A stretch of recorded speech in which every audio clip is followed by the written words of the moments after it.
Okay, we're on the 7th stanza. Bear with me because there are a few words here that you definitely will not know. Whether you speak English as a mother tongue or as your second language makes no difference. These are words that we don't use at all. Right, so open here I flung the shutter. The shutter is the wooden door which is outside the window. They used to have shutters here, now we have trisim.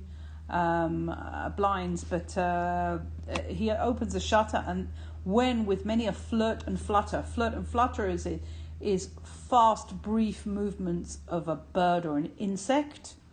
Flirt or flutter. Okay, flutter is what you do with your wings. Flirting is moving very, very quickly into the air. In there stepped a stately raven of the saintly days of yore. Okay, so stately means royal, he's like he's part of a ceremony, that he's special, has a special position, stately. Okay, raven of the saintly days of yore. Saintly is the days long ago when there were saints around. Okay, yore is old stories. We learned that already. Okay. Not the least obeisance made he. He didn't make any kind of a move. He didn't kind of. Obeisance is when you. Obeisance is the movement of the body as a token of respect, like nodding or showing eye contact. Not a minute stopped or stayed he. Okay, he didn't stop or stay or do anything. But with mien of lord or lady, mien is behaviour. So obeisance is acknowledging somebody, saying, nodding, saying hello, shaking their hands. Mien is a type of expression that you have of lord or lady. So this raven is a very special creature. It's not just an animal, any old animal. Okay, perched above my chamber door. Okay, the word perch doesn't exist in Hebrew. I don't think. I've had arguments with students in the past about it. This is what a bird does when it's with its two claws, and it's how it stands on a branch or on a stick or on something which is small. Okay, when you perch on something, you're basically using your two legs to balance on something which isn't very stable. Okay, so he perches above his chamber door, perched upon a bust of Pallas just above my chamber door. So a bust is a statue, but only of the head and the shoulders, the head and the neck of a person and shoulders. Like in Roman times, they had busts of emperors, okay? That's what it's called. And who's Pallas?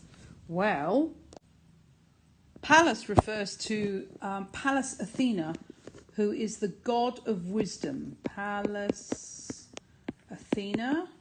If you look up Pallas, the raven, you have to make sure because there's lots of references to Pallas, but this is the god, a Greek god of wisdom, okay? And one of the things that it could be representing the interest of the narrator in scholarship and in learning, because remember the narrator is reading all these books when the poem begins.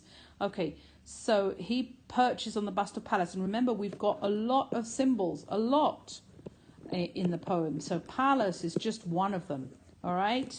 And he perched, remember we learned the word perched, and sat, and nothing more, okay? So things are starting to get weird here. You've got this tap, tap, tapping on the door, and then he opens the door, and the bird doesn't come through the door. Then he opens the window, and this raven comes through the window, and it's not just any old raven. This is a stately raven, right, who behaves in a very kind of regal, royal way, and he sits above the bust of Pallas that the narrator has above his door. Okay, next verse 8. Then this ebony bird beguiling my sad fancy into smiling by the graven stern decorum of the countenance it wore. Though thy crest be shorn and shaven, thou, I said, art sure no craven, ghastly, grim, and ancient raven, wandering from the nightly shore. Tell me what thy lordly name is on the night's Plutonian shore. Quoth the raven, nevermore. So Ebony. This is an ebony bird. Ebony is a type of... Ebony is a very, very dark coloured wood. It's used for the keys on the piano.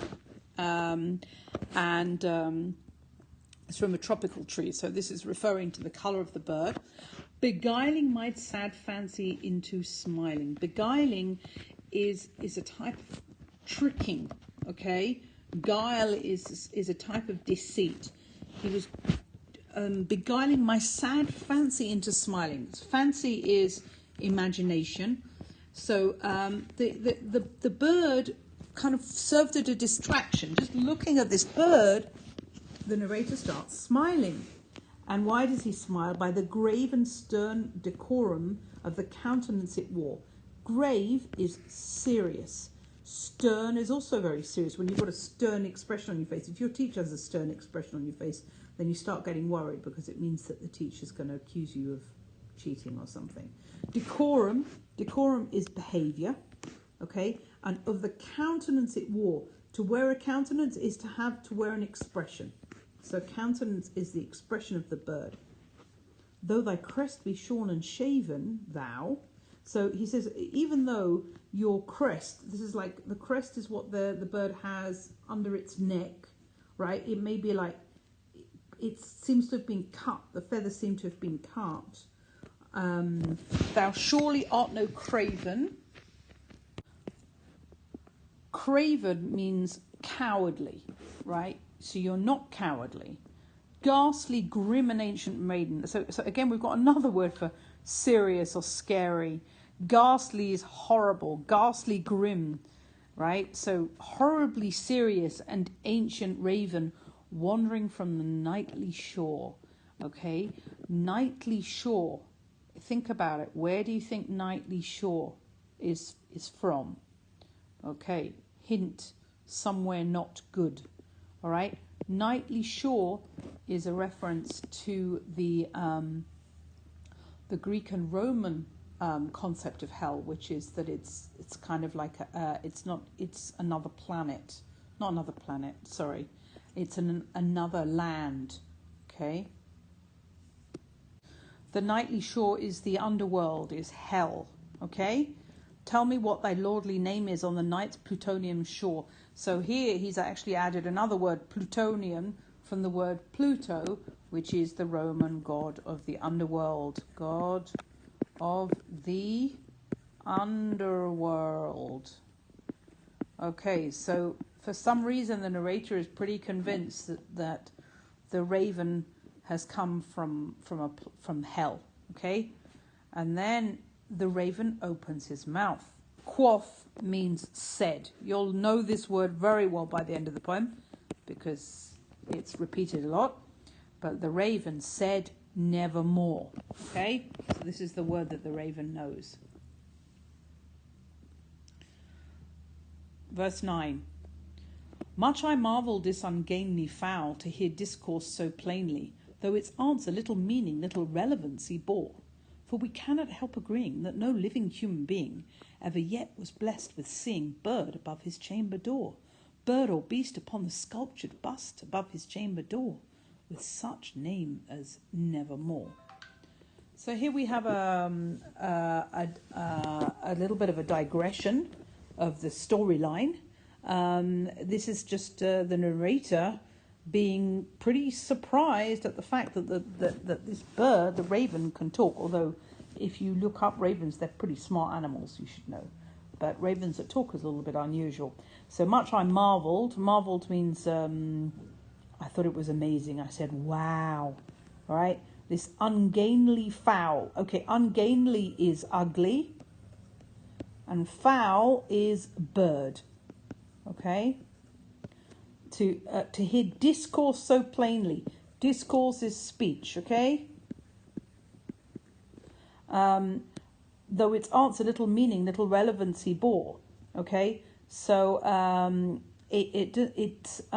even though it spoke, but what it said really didn't mean that much to him, okay? But this is going to change later on in the poem, okay? For we cannot, but we cannot help agreeing. Now he's talking to the reader, that no living human being has ever blessed with seeing a bird. So that he's the only one in the world who's ever had this bird above his bedroom door. And again, we've got the b sound. Ever seen a bird or beast upon the sculptured bust above his chamber door? Okay, with such a name as Nevermore. So we've never seen a bird that has a name called Nevermore, right? So at first, the narrator thinks the bird's name is Nevermore.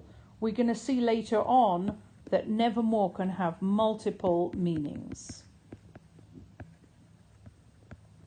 In fact, I suggest that if you have a few moments, you close your eyes and you repeat the word Nevermore a few times, and ask yourself what it makes you think of when you think of the word Nevermore. Okay, now verse 10. But the raven, sitting lonely on the placid bust, spoke only that one word, as if his soul in that one word he did outpour.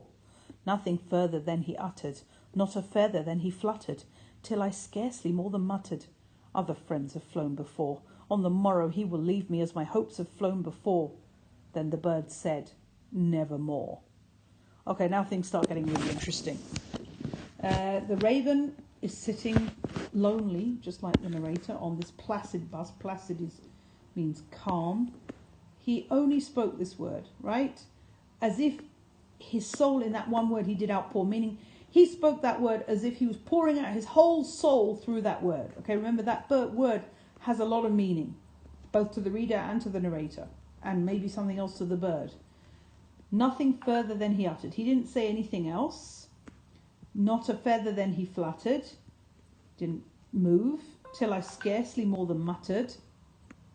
So then so the narrator's just kind of fixated. He's staring at this bird. Other friends have flown before. Okay, so then he says, you know what?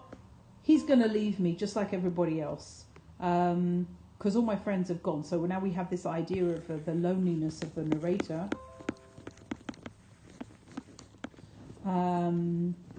He says, on the morrow he will leave me as my hopes have flown before. So on the morrow meaning tomorrow, right? The bird's going to leave me as my hopes have left me as well. So we really get an indication of how depressed the narrator is, how hopeless he feels his life is, that nothing good is going to happen. And then the bird says nevermore. So you need to think about that. What does this nevermore have to do with this? Okay? This is nevermore the fact that nothing good's ever going to happen again, or is it nevermore that the bird's never going to leave him?